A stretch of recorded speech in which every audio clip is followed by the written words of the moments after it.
প্রিয় দেশবাসী, আপনারা প্রস্তুত হন। সব দেখে মনে হচ্ছে আরেকটা অনিবার্য বিপ্লব আসন্ন। ফেসিবাদী আচরণ করবেন, আর জনগণ ফেসিবাদী বললে আপনারা আবার রাগ করবেন। কি রাগ করলেন শোনা? কারণ ভাই, আমি যদি জামায়াত আমিরের বক্তব্যটি বলি, তিনি বলছেন যে সবকিছু দেখে মনে হচ্ছে আরেকটি বিপ্লব আসন্ন। মানে 2 বছরের মাথায় কেন এই ধরনের কথা বলতে হয় যে আরেকটি বিপ্লব আসন্ন? আপনার কাছে কি মনে হয়? ধন্যবাদ আপনাকে। তিনি তার একটা আশঙ্কার কথা বলেছেন, রাজনৈতিক বক্তব্য অবশ্যই সেটা, এবং সেটা এক ধরনের সতর্কবার্তা। এভাবে যদি আমরা নেই, খুব নিন্দা করার কিছু থাকে না। আবার যদি এটাকে নেতিবাচকভাবে নেই, যে মাত্র 2 বছরের মধ্যে এসব বিপ্লবের কথা শুনতে হয় কেন আবার? স্যার, আন্তর্জাতিক বিষয়াদি নিয়ে বাংলাদেশের একজন তারকা ব্যক্তিত্ব, আমাদের সৌভাগ্য যে আমরা স্পষ্ট কথা বলার লোকজন কিন্তু ইদানিং পাই না, অথবা পাই মনে মনে একটা লালন করেন, ধারণ করেন আরেকটা, চর্চা করেন আরেকটা, আবার মুখে বলেন আরেকটা। স্যার বরাবরই যে বিশ্বাসটা তিনি স্পষ্ট করে বলেন। তো আপনি যে বলেছেন 12টা বাজবে কেন, ওই 12টা বাজার অন্যতম এক কারণ হচ্ছে স্পষ্ট কথা বলার লোক আমাদের সমাজে এখন কিন্তু নেই বললেই চলে, নির্মোহভাবে। তো ওই ক্ষেত্রে আপনাকে ধন্যবাদ। স্যারের প্রতি তো শ্রদ্ধা আছেই, আমি কিন্তু খুব মনোযোগ দিয়ে শুনেছি স্যারের কথাগুলো। এখন সমান্তরালে স্যার কিন্তু সরকারের মঙ্গল কামনা করেছেন। সমান্তরালে বিরোধী দল যে সতর্ক করছে সরকারকে, সেটাকে ইতিবাচক ভাবে নিয়েছেন। আমরা এভাবে নিতে পারি না, কিন্তু আমরা একটা ব্যবধান তৈরি করে ফেলি, যে কোনো বিষয় নিয়ে আমরা ব্যবধান তৈরি করে ফেলি। প্রধানমন্ত্রী তো যথার্থ বলেছেন যে ইস্যু তৈরি করার অপচেষ্টা আছে, পরিস্থিতিকে গোলমাল বাঁধানোর। ইস্যু তৈরি করার কোনো দরকার নাই, তো আমরা তো ইস্যুর বারুদের মধ্যে আছি এখনো। আমরা যদি আবেগ কাতর হই, যে দিনটা মাত্র পার হলাম এই কিছুক্ষণ আগে, আবেগ কাতর হলে সেটার নাম 36 জুলাই, আবার বাস্তবতার নিরিখে 5 আগস্ট। তো এইরকম একটা দিনে আমিও ইতিবাচকভাবে নিতে চাই যে প্রধানমন্ত্রী একটা বিষয়কে অ্যাড্রেস করেছেন, যে কেউ যেন বাড়তি ইস্যু তৈরি করে পরিস্থিতি ঘোলাটে না করেন, অর্থাৎ তার কাছে নিশ্চয়ই কিছু মেসেজ আছে। একইভাবে যখন বিরোধী দলীয় নেতা কিছু সতর্ক করেছেন, সতর্ক করারও দরকার আছে। স্যার কিন্তু কয়েকটা বিষয় স্পষ্ট বলেছেন, এভাবে কেউ বলতে চান না। দোষারোপ কিন্তু একে অপরকে করছেন। সেটাও তো দোষারোপ করার অর্থ তো সতর্ক করা। কারণ বাংলাদেশের রাজনীতিতে আমরা যে শেখ হাসিনাকে স্বৈরাচার বলে দিচ্ছি তিনি স্বৈরাচার, কিন্তু তাকে স্বৈরাচার বা ফ্যাসিস্ট করার পেছনে যে বন্দনা ছিল, প্রশংসা ছিল তখনকার বিরোধী দলের, আমাদের কিন্তু এগুলো মনে আছে। আওয়ামী লীগের নেতারা শেখ হাসিনার এত প্রশংসা করেন নাই, তখনকার বিরোধী দল দিনভর যেভাবে প্রধানমন্ত্রীর ওই শেখ হাসিনার প্রশংসা করতেন। সেক্ষেত্রে আমি এখন যেটা বললাম এটা আংশিক হয়ে যায়। আমাদের এই গণমাধ্যম থেকেও আমরা কিন্তু কম করিনি, যাচ্ছে তাই প্রশংসা আর বন্দনা স্তুতি গাওয়ার মধ্যে ছিলাম। এগুলোর যোগফল কিন্তু তাকে ফেসিস্ট হতে আরো সমৃদ্ধ করেছে। তো সেই দৃষ্টিভঙ্গি থেকে আপনি ভাবলে আজকের বিরোধী দল সরকারকে সতর্ক করেছে। তো কিন্তু আফসোসের বিষয় যে জায়গাটা, সরকারের দিক থেকে আহ্বান জানানো হচ্ছে, তার মানে সতর্ক আছে, বিরোধী দল থেকেও সতর্ক করা হচ্ছে। এর মধ্য দিয়ে আমরা দেখলাম যে এক শনি ঘুরছে, বৃহত্তর সিলেট দিয়ে ঘুরতে ঘুরতে ঢাকা চলে আসলো, শনিটা ঢাকা থেকে চলে গেল বরিশাল অঞ্চলের দিকে। তাও আবার কোন সময়টায়, যখন জুলাই অত্যন্ত প্রাসঙ্গিক, একটা বর্ষপূর্তির সময়। এগুলো কিন্তু বাজে বার্তা দিচ্ছে। যেগুলোকে তারা নিজেরা করছে, নাকি তাদেরকে দিয়ে করানো হচ্ছে, নাকি তারা কারো শিকার হচ্ছে। আপনি ফুটেজগুলো বোধহয় খেয়াল করেছেন অবশ্যই। হেলমেট আবার দেখেছি আমরা, হেলমেট বলতে আমরা হেলমেট লিগ বলতাম, হাতুড়ি লিগ বলতাম। তো গত 2-3 দিনের যে পারফরমেন্স দুই দলের, খবর নিচ্ছে কে জিতেছে, কে হেরেছে, কে বেশি পেরেছে। তো ঢাকার যে চিত্র, আলিয়া মাদ্রাসা বোধহয় শিবির একটু ভালো করেছে, বাদ বাকি জায়গাগুলোতে তারা মার খেয়েছে। তো তাদের মধ্যে এই হেলমেটের ভিতরে অন্য কেউ লুকানো আছে কিনা, কারণ গুপ্ত সুপ্ত এই শব্দগুলো একটা সময় খুব আলোচিত ছিল, সমালোচিত ছিল। আলোচনার সমালোচনার মধ্য দিয়ে তথ্য বের হয়ে গেছে যে কে কোথায় কোন পরিচয়ে ছিল। তো এখনো যে নমুনা আমরা দেখছি হেলমেটের ফাংশন, তার উপর চোখ তুলে ফেলা কিন্তু খুব সিগনিফিকেন্ট। 24 জুলাই আগস্ট আন্দোলনের যে নিহত সংখ্যাগুলো আপনি খেয়াল করে দেখবেন, অধিকাংশ গুলিটা করা হয়েছে চোখ বরাবর, কপাল বরাবর, গলা বরাবর। এখনো সময়ের ব্যবধানে আপনি দেখেন এই পক্ষগুলোর ছাত্রদল, এনসিপি, শিবির, সিলেট অঞ্চলে চোখ তুলে ফেলা হলো একটা ছেলের। এই চোখটা আর ফেরত আসবে না। তারা হয়তো তাদের ভুল শুধরাবেন, কোনটা শুদ্ধ করেছেন, কোনটা ভুল করেছেন, এবার কোলাকুলি করবেন। তো ওই সময় যখন এই ছেলের মা এসে বলবে কোলাকুলি করলে ছেলের চোখটা একটু ফিরিয়ে দাও, সেটা কিন্তু আপনারা পারবেন না। এমনিতে চোখ হারা অসংখ্য আহত কিন্তু এখনো বিভিন্ন হাসপাতালে, জুলাইয়ের ওই আন্দোলনের সময়ের চোখ হারা। তার উপর এরকম একটা সময়ে যখন জুলাইকে স্মরণ করার বিষয় যদি কোনো ত্রুটি থেকে থাকে পথ পরিক্রমায়, সেগুলো শুধরানোর কথা। ওই সময় তারা যেভাবে সংঘাতে লিপ্ত হচ্ছেন, যার একটা বিপ্লব বুঝি স্মরণ করিয়ে দিলেন। সবসময় বিপ্লব, আন্দোলন এগুলো শুনতে কিন্তু ভালো লাগে না স্যার। যুদ্ধের সাথেও কিন্তু আমরা শব্দ একটা ব্যবহার করি, ওয়ার এন্ড পিচ, মাঝে মধ্যে একটু শান্তি লাগে। তো বিপ্লব শুনতে ভালো লাগে, তেজ আসে শরীরে, বলতে একটু কাঁপুনি আসে, কিন্তু সবসময় সেটা প্রত্যাশিত নয়। এখন বিপ্লবের সময় নয়, সতর্ক করতে পারেন, সতর্কতার ভাষা আছে। দুই দলেই কিন্তু বুঝবান লোক আছেন। স্যার যেভাবে স্পষ্ট করে বেশ কিছু ইঙ্গিত দিয়েছেন, এগুলো কিন্তু সরকারি দলের লোকজন শোনেন মনোযোগ দিয়ে। এখানে দুইটা বিষয় আছে, শুনলে রাগ করার লোকজনও পাবেন, অসংখ্য লোকজন পাবেন যে স্যার এই সময় সেগুলো কি বলে। এগুলো কিন্তু 10 কথার এক কথাই বলে দিয়েছেন। আবার কেউ এখান থেকে তথ্য নিতে পারেন নিজেকে সমৃদ্ধ করার জন্য, কোনটা তারা নেবেন এটা তাদের বিষয়। কিন্তু এগুলো করতে গিয়ে তারা কিন্তু আমাদেরকে একটা 12টা বাজানোর দিকে নিচ্ছেন। এখানে মনে রাখতে হবে 12টা যখন বাজাবেন, বাজনা তুলবেন, ওই বাজনার মধ্যে তাল থাকে, লয় থাকে, আবার 12টার পর কিন্তু একটা বেজে যায়, অর্থাৎ কিছু একটা হয়ে যায়। তো সেই জায়গা থেকে তারা নিশ্চয় উপলব্ধি করবেন যে 12টার এই মোহনার মধ্যে তারা কিছু একটার মধ্যে আবার পড়ছেন কিনা অথবা পড়তে যাচ্ছেন কিনা। জি, কারণ ভাই আপনি আপনার কাছে আসবো, আমি স্যারের কাছে আসতে চাই। স্যার, ছাত্রদের মধ্যে, আমি ছাত্র সংগঠনগুলোর মধ্যে যে সংঘাতটা আবার জড়িয়ে পড়েছে আমরা দেখছি সম্প্রতি, আপনার কাছে কি মনে হয়, কারণ কি এটি কি শুধু আধিপত্যের কারণে, নাকি আসলে এটির সঙ্গে আরো অন্য কোনো সম্পর্ক আছে বলে আপনার মনে হয়?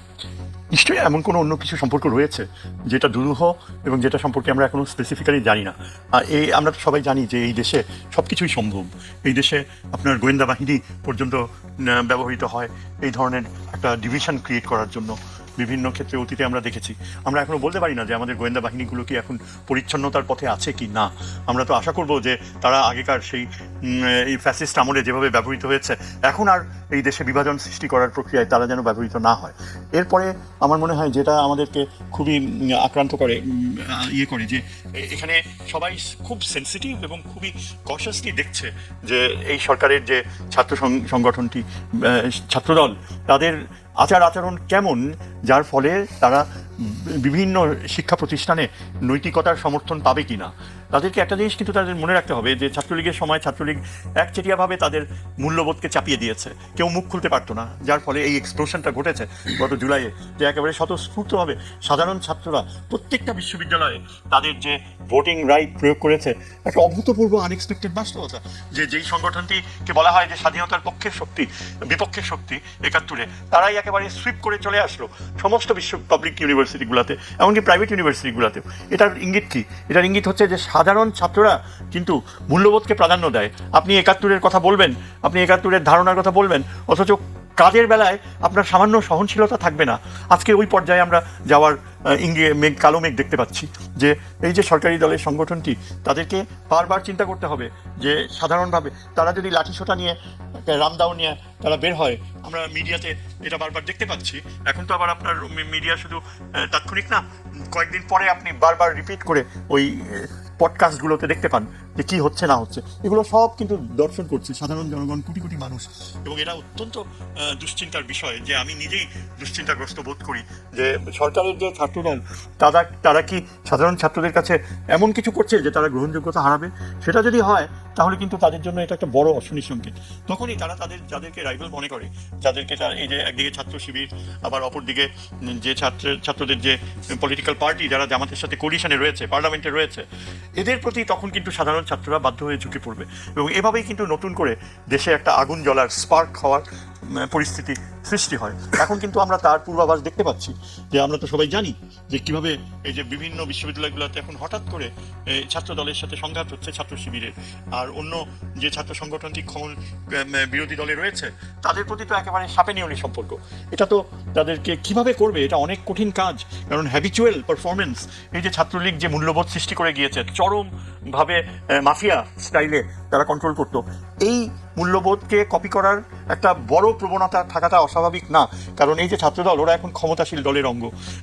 তারা মনে করে যে পুলিশ, আইন প্রয়োগকারী সংস্থা সব কিছু রয়েছে তাদের পাশে। আনফর্চুনেটলি এখানে যে আইন প্রয়োগকারী সংস্থার দায়িত্বে যিনি থাকবেন, তিনি সরকারের একজন সাধারণ মানুষের এবং সরকারের যে প্রধানমন্ত্রীর অত্যন্ত আস্থাভাজন কার্যকর অর্থে হবে, এটা আমরা দেখতে চাই। প্রধানমন্ত্রী যাকে এই আপনার কি যে বলে এই পোস্টটা স্বরাষ্ট্রমন্ত্রী করবে, প্রধানমন্ত্রীর চয়েস যেন এমন না হয় যে জনগণের চয়েসের সাথে সেটা মিলছে না। আজকে যদি আপনি সাধারণ মানুষদেরকে জিজ্ঞেস করেন, 80% of the people will say যে আমরা একজন সত্যিকার অনেস্ট নিরপেক্ষ স্বরাষ্ট্রমন্ত্রী দেখতে চাই, যিনি সমস্ত পুলিশ বাহিনী, আইন শৃঙ্খলা বাহিনীর শ্রদ্ধা অ্যাকসেপ্ট করবে, যার আচরণ এমন হবে যে পুলিশ বাহিনী যেন তার হারানো ডিসিপ্লিন ফিরে পায়। এবং সেটা যদি ঘটতো তাহলে কিন্তু ছাত্রদল কখনো অস্ত্র নিয়ে রাস্তায় নামতে সাহস পেত না। কখনো কিন্তু ছাত্রদল যে ওই আবার ছাত্র শিবিরকে পিটাবে, আবার আধিপত্যর সংস্কৃতি তৈরি করবে বিশ্ববিদ্যালয়গুলোতে, এটা হতো না। এটা থামাতে হলে এখনই প্রধানমন্ত্রীকে এমন কাউকে আনতে হবে ওই পজিশনে, যিনি সর্বজন শ্রদ্ধেয়, যার নৈতিকতা ও ব্যক্তিগত জীবনে সততা রয়েছে। এমন কাউকে পাওয়া তো কঠিন না। বিএনপিতে এমন মানুষ রয়েছে যাকে ব্যবহার করা হয়নি। আমি তো মনে করি যে সেরকম কিছু আমার নির্দ্বিধায় আমি বলতে পারি। যেমন বিএনপির একজন সিনিয়র নেতা হচ্ছে ডক্টর মঈন খান, যার কথা ভাষানো হচ্ছে। মঈন খান একজন অত্যন্ত সম্মানজনক শিক্ষাবিদ, তার ব্যক্তিগত জীবনে তিনি অনেস্ট, তিনি খুব সহজে রিপ্লেস করতে পারে, স্বরাষ্ট্রমন্ত্রীর দায়িত্ব তিনি নিতে পারে, এবং আমার মনে হয় সাধারণ মানুষ তার প্রতি আস্থা রাখবে। আমি একজনের নাম এমনি সাজেস্ট করলাম, কিন্তু এরকম কাউকে ওই পজিশনে থাকতে হবে যার ব্যাপারে কোনো কন্ট্রোভার্সি নাই। না হলে এই যে আগুন জ্বলে উঠছে, আগুন স্পার্ক আমরা দেখতে পাচ্ছি, এই স্পার্ক কিন্তু কিসের রূপ নেয় কেউ বলতে পারে না। আর সবচেয়ে বড় কথা হচ্ছে বিশ্ববিদ্যালয় ও কলেজগুলোর এই যে হাজার হাজার সাধারণ ছাত্র, যখন এইসব সাধারণ ছাত্র বুঝে যে আবার দেয়ালে তাদের পিঠ থেকে যাচ্ছে, আবার একটা নতুন শক্তির উৎস তাদের যে কথা বলার অধিকারকে কেড়ে নিতে পারে, তখনই কিন্তু আবার ওই সেই জুলাইয়ে যা ঘটেছে তার মতো আবার একটা কিছু একদম আনএক্সপেক্টেডলি নাটকীয়ভাবে ঘটে যেতে পারে। এটা অসম্ভব কিছু না। স্যার, এই পর্যায়ে আমাকে বিরতিতে যেতে হচ্ছে, আরো বেশ কিছু বিষয় নিয়ে আমরা কথা বলতে চাই, আপনার বক্তব্য আমরা জানতে চাই। বিরতিতে যাচ্ছি আমি কামাল ভাইকে দিয়ে পর্বে শুরু করতে চাই। কামাল ভাই, আমি যদি একজন নিরপেক্ষ জায়গা বা সাংবাদিক হিসেবে আমি আপনার কাছে জানতে চাই যে আসলে গত 2 বছরে আপনি কি দেখলেন আসলে? ধন্যবাদ আপনাকে, এটা গুরুত্বপূর্ণ প্রশ্ন। 2 বছরে ডক্টর ইউনূসের সময়টা একভাবে দেখেছি, আর গত 6 মাস আরেকভাবে দেখছি। তো এখানে খুব প্রাসঙ্গিক স্যার যেটা বলছিলেন, ছাত্রদল শুধু একটা সংগঠন নয়, একটা ফ্যাক্টর কিন্তু এই সময় বাংলাদেশের জন্য সাবজেক্ট। কেন? যেহেতু ছাত্রলীগ এই ধরনের কাণ্ডকীর্তি করে গেছে, জুলাইকে যখন আমরা আলোচনা করতে যাব নানান ঘটনা সামনে আসবে, ওখানে মোটা দাগে ছাত্রলীগ নামে একটি সংগঠন আসে। আপনার প্রতি মনে থাকার কথা, তখনকার যিনি আওয়ামী লীগের সাধারণ সম্পাদক ছিলেন, প্রতিদিনে ওনাকে নিয়ে আমাদের হেডলাইন করতে হতো, ওনার খিচুনি দেখাতে হতো। একটা পর্যায়ে তিনি বলেছিলেন যে এইসব ছাত্রদেরকে দমাতে আমাদের ছাত্রলীগে যথেষ্ট। খেয়াল করেন কথার ওজন কোন জায়গায়, এগুলো মানুষ ভালোভাবে নেয়নি। তো ছাত্রদলের কথা বলছি এই কারণে, ছাত্রদলের মধ্যে মানুষ ছাত্রলীগের ছায়া দেখতে চায় না। তো আবার কে ছাত্রদল, কে ছাত্রলীগ, কে ছাত্র শিবির, তাদের কিন্তু কোনো ড্রেস কোড নাই যে ড্রেস দেখে বুঝে নেবো যে কে কি। লিগ আসছে কোথেকে এখন? আসছে তো অনিবার্যভাবে, পারিপার্শ্বিকতা, সার্কামস্ট্যান্সে আমরা কিন্তু নমুনা দেখছি। লীগ তো একটা নাম, বেসিক্যালি একটা আচরণ। কিন্তু তারা এখানে ওখানে আছে, এইটা নিয়ে আমরা কিন্তু পাল্টা বক্তব্য 2 দলের থেকে অনেকবার শুনেছি। এখানে ওরা পাত্তা দিচ্ছে, ওরা পাত্তা দিচ্ছে, তারা নিয়ে আসছে। অর্থাৎ তারা পাত্তা পেয়ে যাচ্ছে, এটা হচ্ছে সঠিক তথ্য। কারণ কে বেশি দিচ্ছে, কে কম দিচ্ছে, কে কাকে মোকাবিলা করার জন্য কাকে হায়ার করছে, এগুলো হয়তো কিছুদিন পরে আমরা নামধাম সহ জানবো, হয়তো ফুটেজও দেখবো, কারণ এই অভিজ্ঞতা আমাদের আছে। তো এখন যে সংঘাতগুলো হচ্ছে, সংঘাতের কিছু উসিলা লাগে কিন্তু কখনো কখনো, যে হয়তো সামনে একটা নির্বাচন আছে। সচরাচর নির্বাচনটাকে আমরা দেখি, হোক এটা জাতীয় সংসদ নির্বাচন, হোক ছাত্র সংসদ নির্বাচন, স্থানীয় নির্বাচন, ইমিডিয়েটলি ওই ধরনের কিছু নাই। কি নিয়ে হয়? আপনি সিলেটের অঞ্চলটা দেখেন, যেটা শুরু হলো উৎপত্তি মৌলভীবাজার থেকে সিলেট পর্যন্ত, হবিগঞ্জ শহর, কি নিয়ে শুরু হলো? কয়েকটা মন্তব্য নিয়ে, কয়েকটা কটু কথা নিয়ে। আবার ঢাকায়ও কিন্তু আমরা দেখলাম যে মুখের কাজ যত না হচ্ছে, অর্থাৎ গালিগালাজ, হাতের কাজ বেশি হয়ে যাচ্ছে, অর্থাৎ মারামারি। এগুলো তো বাজে বার্তা দিচ্ছে। মারার স্টাইল দেখেও তো নমুনা বুঝি আমরা, হেলমেট দেখলেও তো কিছু একটা বুঝে নিতে পারি। হাতে যেসব জিনিস নিয়ে তারা ঘুরছে, ওই হাঁটা চলা দেখেও কিন্তু আমরা বুঝতে পারি যে তারা কারা বা স্টাইলটা কাদের। তারা কারা যদি নাও বুঝতে পারি যে তাদের স্টাইলটা কাদের, ঢংটা কাদের। তো ছাত্রদল প্রশ্নে একটা কথা না বললেই নয়। ছাত্রদলকে বলা হতো এক সময় যে বিএনপির প্রাণ শক্তি, নিউক্লিয়াস পাওয়ার। আপনার তো নিশ্চয়ই মনে আছে, 91-তে বিএনপি ক্ষমতায় আসবে, এটা কিন্তু খুব একটা আলোচনায় ছিল না। আওয়ামী লীগ তো ক্ষমতায় এসেই গেছে, শুধু তাদের পোর্টফোলিও ভাগ করাটা বাকি। তারপরে এটা বাজারে ছড়ে গেছে যে কে কি হচ্ছেন। 91-তে বিএনপির ক্ষমতায় আসার পেছনে ছাত্রদলের সৌন্দর্য কিন্তু কাজ করেছিল, ছাত্রদলের শক্তি কাজ করেছিল। পরবর্তীতে ছাত্রদল কিন্তু বিএনপিকে অনেক ভুগিয়েছে, নিজেরাও তারা সংঘাত করেছে, অনেক লাশ পড়েছে তাদের। এই গত আন্দোলনেও ছাত্রদলের কিন্তু একটা ব্যাপক ভূমিকা, যেটা পরবর্তীতে আমরা একটু একটু করে জেনেছি, যেখানে যিনি আজকে প্রধানমন্ত্রী তার একটা সম্পৃক্ততা ছিল, বুদ্ধি পরামর্শ দেয়া।